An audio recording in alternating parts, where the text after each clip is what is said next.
বিধানসভা নির্বাচনের আগে সিপিআইএম পরিচালিত আরও একটি পঞ্চায়েত দখল নিল তৃণমূল কংগ্রেস।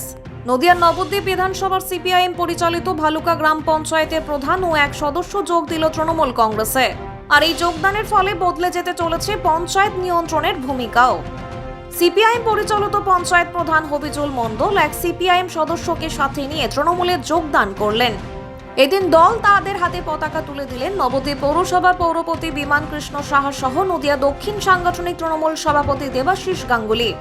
গত পঞ্চায়েত নির্বাচনে এই পঞ্চায়েতে সিপিআইএম জয়ী সদস্য ছিল 8 জন, বিজেপির 6 জন, তৃণমূলের 3 জন, নির্দলের 1 জন। যদিও কিছুদিন আগে 2 জন সিপিআইএম পঞ্চায়েত সদস্য যোগদান করে তৃণমূলে। এদিন প্রধান এবং অপর এক সদস্যের যোগদানের ফলে মোট সংখ্যাটি দাঁড়ালো 7, অর্থাৎ সংখ্যাগরিষ্ঠতার কারণে পঞ্চায়েত দখল করল তৃণমূল কংগ্রেস।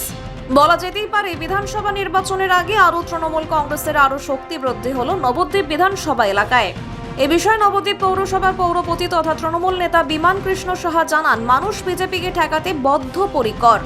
তাই মুখ্যমন্ত্রীর উন্নয়নযোগ্য সামিল হতেই সিপিআইএম ছেড়ে পঞ্চায়েত প্রধান সহ এক সদস্য তৃণমূল কংগ্রেসে যোগ দিল। আগামী দিনে এরকম যোগদান অব্যাহত থাকবে। যদিও এই যোগদানের বিষয়ে সিপিআইএম নেতা সুমিত বিশ্বাস জানান, এটা নতুন কি, তৃণমূলের কাজই তো এটা। ওরা দল ভাঙানোর খেলায় নেমেছে। এমন একটা সময় আসছে গোটা তৃণমূল দলটাই ভেঙে যাবে। মানুষকে প্রলোভন দেখিয়ে এইভাবে বেশি দিন ক্ষমতায় টিকে থাকা যায় না।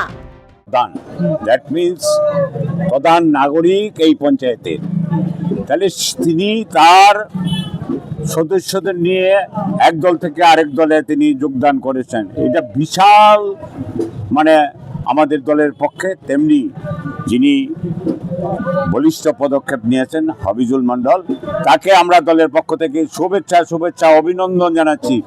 সারি সারিভাবে আমরা যারা উপস্থিত হয়েছে, এখানে উপস্থিত আছেন জেলার প্রেসিডেন্ট, ব্লক প্রেসিডেন্ট আমাদের কল্লোলকর এবং আরও অন্যান্য নেতৃবৃন্দ। তা আমরা এই পঞ্চায়েত হবিজুলের নেতৃত্বে এতদিন চলছিল, এখনো হবিজুলের নেতৃত্বে অবিচল চলবে এবং যথেষ্ট ভালো পরিষেবা পাবে এখন থেকে। এটা আমার দৃঢ় বিশ্বাস এবং হবিজুল সেটা করে দেখাবে, প্রমাণ করবে আগামী দিনে। আরেকটা প্রশ্ন রাখবো যে আপনাদের এখানে নবদ্বীপে যিনি বিজেপি প্রার্থী হয়েছে, তাকে কিভাবে দেখছেন আপনারা? বিজেপি প্রার্থী কিভাবে দেখছি, তিনি নীতি আদর্শের ঊর্ধ্বে।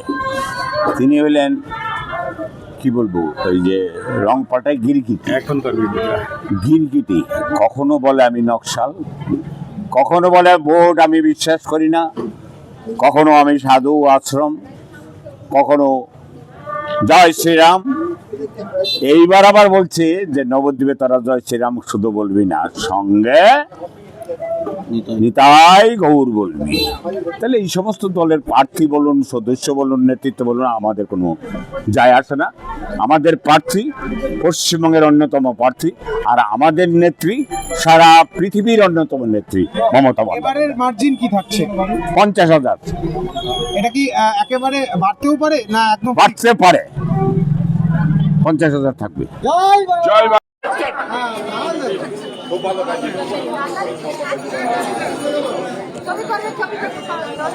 জয় বাংলা, জয় বাংলা। তৃণমূল কংগ্রেস জিন্দাবাদ, তৃণমূল কংগ্রেস জিন্দাবাদ। ভালুকা অঞ্চল